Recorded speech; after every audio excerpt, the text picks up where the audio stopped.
रिसोड तालुक्यातील बेलखेडा येथे कळंबेश्वर ते नरसी नामदेव पायी पालखी दिंडीचे उत्साहात स्वागत करण्यात आले।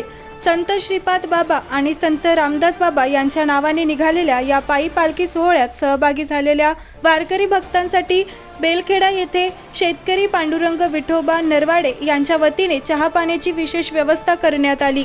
21 ऑगस्ट रोजी दुपारी 3:30 वाजता दिंडी बेलखेडा येथे पोहोचली। यावेळी दिंडीचे अध्यक्ष एकनाथ किसन आरू तसेच हरिभक्त पारायण अशोक महाराज इंगोले यांच्या सहकार्याने वारकरी बांधवांसाठी चहा पाण्याची व्यवस्था करण्यात आली।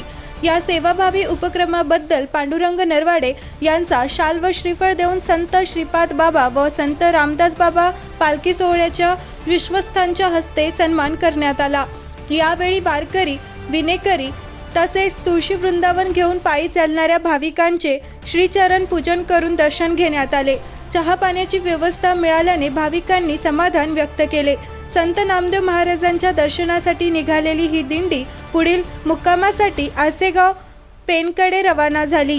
दरम्यान श्रावण महिन्याचे औचित्य साधून 20 ऑगस्ट पासून सुरू झालेला हा पायी पालखी सोहळा 25 ऑगस्ट रोजी नरसी नामदेव येथे पोहोचणार असून काल्याच्या कीर्तनाने या सोहळ्याची सांगता होणार आहे। या दिंडीमध्ये काकडा भजन, हरिपाठ, संतपर अभंग, कीर्तन, प्रवचन आणि आध्यात्मिक मार्गदर्शनाचे कार्यक्रम होत आहेत। महाराष्ट्र ही संतांची भूमी आणि याच संत परंपरेचा वारसा जपत भक्ती, सेवा आणि अध्यात्माचा संदेश देणारी ही पायी दिंडी नरसी नामदेवाच्या दिशेने उत्साहात मार्गक्रमण करत आहे।